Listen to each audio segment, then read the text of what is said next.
Class లో December prelims mains కొత్త class start అవుతుంది. ఈ నెంబర్ కి కాల్ చేసి రిజిస్టర్ అవ్వండి. లిమిటెడ్ సీట్సే ఉన్నాయి. సార్ 2 తారీఖు వాళ్ళు అప్లికేషన్ పెట్టుకుంటే 3 తారీఖు పోలీసులు తిరస్కరించారు. 4 తారీఖు హీరో కానీ హీరోయిన్ కానీ సినిమా ప్రొడ్యూసర్స్ కానీ ఎవరు థియేటర్ రావడానికి వీల్లేదు. ఈ థియేటర్లో మేము సెక్యూరిటీ ఇవ్వలేము. ఈ థియేటర్కు ఉన్నది ఒకటే దారి. ఈ దారిలో ఇంతమంది వేలాది మంది అభిమానులు వచ్చినప్పుడు మేము కంట్రోల్ చేయలేము, వద్దు అని తిరస్కరించారు. తిరస్కరించిన తర్వాత కూడా 4 తారీఖు 9:30 ప్రాంతంలో హీరో రావడం జరిగింది. రావడం కారులో వచ్చి థియేటర్లో పోయి సినిమా తెచ్చి మళ్ళీ కారులో వెళ్ళిపోతే పెద్దగా ఇంత ఇబ్బంది జరుగుతుండేనేమో లేదో నాకు తెలియదు. కానీ ఎక్స్రోడ్ చౌరస్తా కంటే ముందు నుంచే కారులో రూఫ్ టాప్ ఓపెన్ చేసి రోడ్ షో చేసుకుంటే థియేటర్లో పోవడంతో ఆ చుట్టుముట్టుతున్న 7-8 థియేటర్లలో ఉన్న సినిమా అభిమానులు మొత్తం ఇక్కడికే రావడంతో వేలాది మంది జమ అయ్యారు. ఆ గేట్ ఒక్కసారి హీరో కారు లోపలికి పంపించడానికి ఆ ఉన్న గేటు తెరవడంతో వేలాది మంది ఒక్కటేసారి ఉప్పెనలాకి వచ్చారు. ఆ ఉప్పెనలో చనిపోయిన రేవతి, ఆమె కొడుకు, భార్య, భర్త, కూతురు వాళ్ళు అలాగైపోయి కొడుకు తల్లి ఒక పక్కన పోయి ఆ జనాల నుంచి తప్పించుకొని టికెట్ చేసుకొని ఆ తొక్కిసలాటలు హీరోను థియేటర్ లోపలికి తీసుకుపోవాలనుకున్న టైంకి అతను బండి మీద రోడ్ షో చేసి దిగేటప్పటికి వేలాది మంది హీరోని కలవడానికి చొచ్చుకొచ్చారు ముందుకు. అసలు అంటే ఈ రకమైన వాతావరణంలో అతన్ని లోపలికి తీసుకువెళ్ళాల్సిన సందర్భంలో అతను ప్రైవేట్ సెక్యూరిటీ ఇవాళ రేపు మనం ఫంక్షన్లలో బౌన్సర్లు అని మనం చూస్తూ ఉన్నాం. 50-60 మంది సరిగ్గా లెక్క తెలియదు, 50-60 అని అంటున్నారు, నెంబర్ 4 ఎక్కువ తక్కువ. ఆ బౌన్సర్లు అందరు మీదికి వచ్చే అందరు అభిమానులను విపరీతంగా అడ్డంగా ఎట్లా పడితే అట్లా తోయడంతో అటు నుంచి అభిమానులు హీరోని చూడాలి, కలవాలని ఒకవైపు నుంచి వాళ్ళని హీరో దగ్గరికే రానియొద్దని ఆయన ప్రైవేట్ సెక్యూరిటీ వెనక్కి నెట్టడం వల్ల ఈ తొక్కిసలాటలో హీరో థియేటర్కి వెళ్ళి లోపలికి వెళ్ళి చూసినాక పోలీసులు ఈ మొత్తం క్రౌడ్ని ఈ మొత్తం అక్కడ ఉన్న జమైన జనాలను అందరిని కూడా తీస్తే ఒక తల్లి కొడుకు అక్కడ శవాలుగా పడి ఉన్నారు. ఆ తల్లి అంత తొక్కిసలాటలు కూడా నేను ఆ వీడియో చూసిన ఆ తల్లి లోపలికి వచ్చినప్పుడు కొడుకు చేయి పట్టుకొని ఎంత జాగ్రత్తగా కొడుకుని తీసుకొని వస్తుందో తల్లి ప్రేమ ఎట్లుంటుందో అక్కడ నాకు చూసి నాకు అర్థమైంది. ఆ శవాలుగా మారిన తల్లి కొడుకు చెయ్యి ఇడవలే అధ్యక్ష, అట్లే చెయ్యి బిగ్గర పట్టుకొని పోలీసు వెళ్ళి చూస్తే ఆ తల్లి ఆ పిల్లగాడు ఆ తల్లి ఆ చెయ్యి వదలకుంటే కన్నబిడ్డను పట్టుకుని తల్లి చచ్చిపోయింది అధ్యక్ష. అట్లాంటి సిచ్యువేషన్లో పోలీసులు తల్లిని కొడుకుని హాస్పిటల్కి అక్కడ ఫస్ట్ ఎయిడ్ ట్రీట్మెంట్ చేసిండ్రు. పోలీసులు ఏం డాక్టర్లు కాదు, హుటాహుటిన తరలించిండ్రు. హాస్పిటల్కి వెళ్ళిన తర్వాత తల్లి చచ్చిపోయింది, పిల్లోడు కోమాలు ఉండు. ఆల్మోస్ట్ పోలీసులు పిల్లవాడు కూడా చచ్చిపోయింది అనుకున్నారు. బ్రెయిన్ డెడ్ అయింది, ఆక్సిజన్ అందక ఆ అబ్బాయికి. సో ఆ సిచ్యువేషన్లో వెనక్కి పోలీసులు వచ్చి హీరో గారికి విషయాన్ని తెలియజేసి హీరో గారు వెళ్ళిపోతే హీరో ఎందుకు వెళ్ళిపోవాలనుకుంటారు పోలీసులు అంటే ఇంకా వేలాది మంది అభిమానులు అక్కడనే ఉన్నారు. హీరో గారు థియేటర్లో కూర్చొని ఉండడం వల్ల సినీ ప్రముఖులు ఉండడం వల్ల ఈ బయట జమైన వేలాది మంది అభిమానులు అక్కడ నుంచి పోకుండా అక్కడనే ఉండడంగా థియేటర్ లోపల కూడా బాల్కనీలో టాప్ బాల్కనీలో హీరో కూర్చుంటే నేల కింది నుంచి పై వరకు వెనక్కి తొక్కుట పైకెక్కి హీరో చేతులు కలపాలని కోతులు ఎగబడ్డట్టు కోట మీదకి కోతులు ఎగబడ్డట్టు ఉల్టా పైకి తొక్కిసలాట జరిగింది అధ్యక్ష. థియేటర్ వాళ్ళు పోలీసులను హీరో దగ్గరికి వెళ్ళి చెప్పడానికి కూడా అనుమతి ఇవ్వకుండా థియేటర్ వాళ్ళు పోలీసులను బ్లాక్ చేశారు అధ్యక్ష. ఎప్పుడైతే హాస్పిటల్లో తల్లి చచ్చిపోయిన పిల్లగాడు కూడా ఆల్మోస్ట్ చావు నోట్లో ఉన్నాడు అని తెలిసి పోలీసులు వచ్చి ఏసీపీ వెళ్ళి చెప్పడానికి పోతే థియేటర్ సిబ్బంది లేదు హీరో దగ్గరికి వెళ్ళడానికే వీళ్ళదని చాలాసేపు పోలీసులను కూడా హీరో దగ్గరికి పోనీయలేదు అధ్యక్ష వాళ్ళ ప్రైవేట్ వీళ్ళు. చివరికి ఏసీపీ కోపం వచ్చేసి మిమ్మల్ని అందరిని తీసి లోపల వేయాల్సి వస్తుందని చెప్పి పోయి హీరోకు ఏసీపీ క్లియర్గా ఇద్దరు చనిపోయినరు, మీరు ఇక్కడ కూర్చుంటే థియేటర్లోనగా థియేటర్ బయట ఉన్న వేలాది మంది ఈ సినీ అభిమానులను మేము కంట్రోల్ చేయలేకపోతున్నాం, ల్యాండ్ ఆర్డరు శాంతి భద్రతలు చేయి దాటిపోయినాయి, మేము లాఠీ చార్జ్ చేయాల్సిన పరిస్థితి ఉంది, మీరు దయచేసి వెళ్ళిపోండి, వచ్చిండ్రు చూసిండ్రు కదా వెళ్ళిపోండి అంటే లేదు నేను సినిమా అయిపోయే వరకు ఇట్లే కూర్చుంటానని పోలీసులతో చెప్పిండని సిటీ కమిషనర్ నాకు చెప్పడం జరిగింది అధ్యక్ష.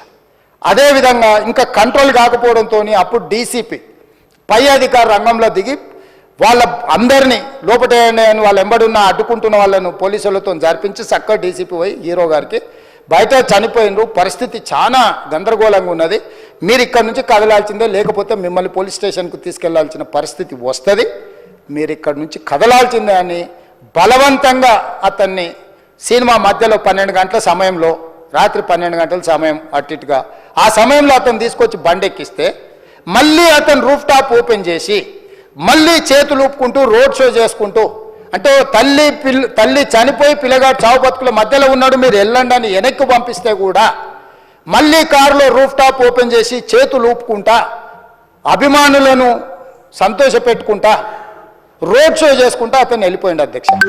పోలీసులు కేసు చేసిరు. కేసు మీద థియేటర్కి సంబంధించిన కొంతమందిని అరెస్టు చేసిరు.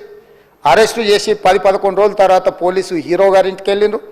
మీరు కూడా కేసులో A11 మీ మీద కేసు ఉందని చెప్పడానికి పోలీసులతో దురుసుగా ప్రవర్తించిండు. మీరు ఆ వీడియోలన్నీ కూడా చూసిండ్రు. ఆ పరిస్థితిలో చట్టాన్ని అమలు చేసే పోలీసులు ఆల్రెడీ ప్రాణాలు పోయినాయి, ఒక నిరుపేద తల్లి చనిపోయింది, కొడుకు చావు బతుకుల మధ్యలో ఉన్నాడు.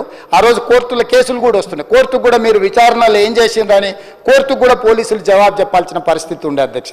దాంతో మాట్లాడితే వాళ్ళు చాలా బాధ్యతారహితంగా సమాధానాలు ఇచ్చారని మా పోలీస్ సిబ్బంది చెప్తున్నారు. దాంతోనే అతన్ని పోలీస్ స్టేషన్ తీసుకెళ్ళారు అధ్యక్ష. ఇక్కడి వరకు ఒక హీరో, ఒక థియేటర్లో జరిగిన సంఘటనలు, వీటన్నిటి నేపథ్యంలో పోలీసులు వాళ్ళ విధి నిర్వహణ నిర్వహించారు అధ్యక్ష. ఎప్పుడైతే అతను పోలీస్ స్టేషన్కు తీసుకెళ్ళిరో కొన్ని రాజకీయ పార్టీలు పైశాచికంగా ఎంత నీచంగా నన్ను తిట్టుకుంటా పోస్టులు పెట్టినరంటే, అంటే తెలంగాణ समाजంలో मलकपेट बलाला साहब के कॉन्स्टिट्यूंसी के वोटर है, उन लोग मलकपेट के छोटे नौकरी, उसका नौकरी अकबर साहब वो 30,000 नौकरी करता है, उसके परिवार में कोई कमाई नहीं है, एक टिकट 3,000 रुपये में खरीदा, वो बच्चा उनका फैन है बोल के उनके परिवार 12,000 रुपये रखकर 4 टिकट खरीद के पिक्चर को गए.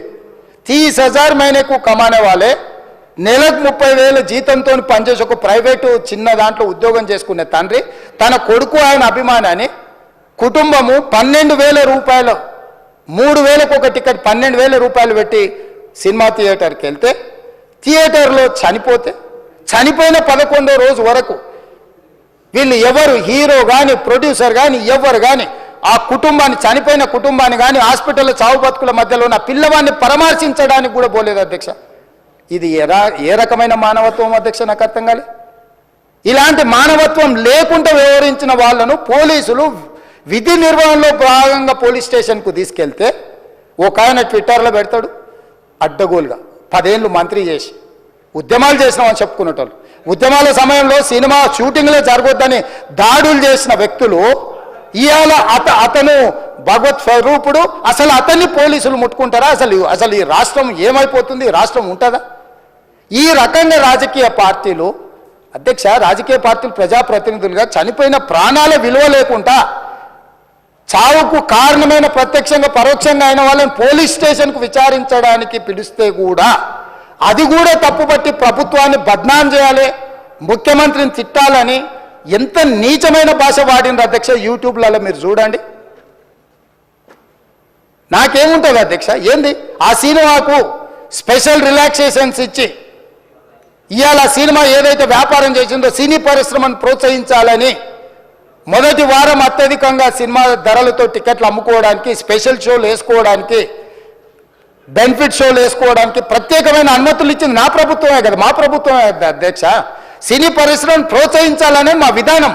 ప్రోత్సహించే క్రమంలో తెలంగాణ ప్రజల ప్రాణాలను తీసుకోమనే, ప్రాణాలు తీసుకుంటే కూడా వాళ్ళని ఏమనొద్దానంటే మీరు లా చేయండి అధ్యక్ష. మరి స్టేట్కు లా అథారిటీ ఉందో లేదో నాకు తెలియదు, కానీ star, film star, super stars are political stars is having some special privilege.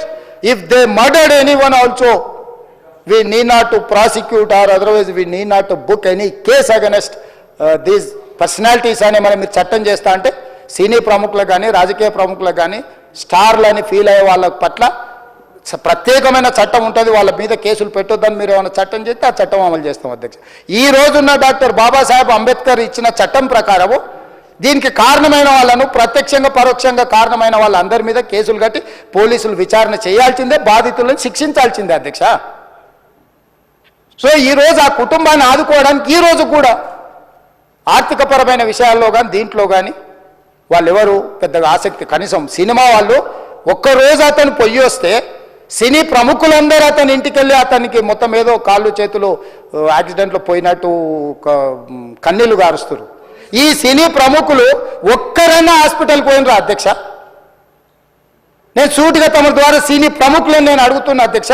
తల్లి చనిపోయి 9 సంవత్సరాల పిల్లగాడు బ్రెయిన్ డెడ్ అయ్యి ఆక్సిజన్ అందక 20 రోజుల నుంచి హాస్పిటల్లో కోమాలో ఉంటే ఈ సినీ ప్రముఖులు ఒక్క రోజు కోసం పోలీస్ స్టేషన్ పోయిన ఇంటికాడ క్యూ కట్టి ప్రభుత్వాన్ని తిడుతున్నారు, నన్ను తిడుతున్నారు, అతన్ని పరామర్శిస్తున్నారు. ఏమైంది అధ్యక్ష? అతను కాలు పోయిందా, కన్ను పోయిందా, చేయి పోయిందా, ఏమైనా కిడ్నీలు దెబ్బతిన్నా, ఏమైంది? అతన్ని ఇంతమంది సినీ ప్రముఖులు పరామర్శించారు, కలిసిండ్రు, అభినందించారు. కానీ ఆ పిల్లగాన్ని కనీసమన్నా పరామర్శించడానికి సినీ ప్రముఖులు ముందుకు రాలేదంటే సినిమా ఇండస్ట్రీలో ఉన్న ప్రముఖులు ఏం ఆలోచన చేస్తుండ్రో, ఏం కోరుకుంటుండ్రో నాకైతే తెలియదు. 100% जो भी अकबरुद्दीन ओवैसी साहब ने जो मुद्दा उठाए, वो मुद्दा के लिए मैं ये बात कह रहा हूं, सचमुच बोल रहा हूं, ये शर्म की बात है. 20 दिन के बाद भी एक दिन के लिए उनको पुलिस स्टेशन को लेकर गए तो हाई कोर्ट भी इमीडिएट अजर्नमेंट मोशन, लंच मोशन ले लिए, उनका बेल भी दे दिए, सब कुछ है. आधी रात को 11-12 बजे अपने लोग बोल रहे थे जेल का दरवाजा खोलो, 12 बजे उनको छोड़ो. अरे भाई कहाँ है प्रोविजन, कहाँ से छोड़ू मैं? कोई मेरा घर का मामला नहीं है, मेरा घर का मामला है तो मेरा गेट निकाल के आने वाले जाने वाले को मैं बोल सकता हूं. जेल का दरवाजा मेरा हाथ में नहीं है, कानून के हिसाब से चलाने का है मेरे को. रात 12 बजे अरे वो फिल्म स्टार है उसको छोड़ दो. भाई अगला दिन मैं रहे तो ना फिल्म स्टार को छोड़ने के लिए. अगर आधी रात को 12 बजे किसी को जेल से छोड़ने का कोई लॉ है तो बोलो, मैं भी लागू करता हूं.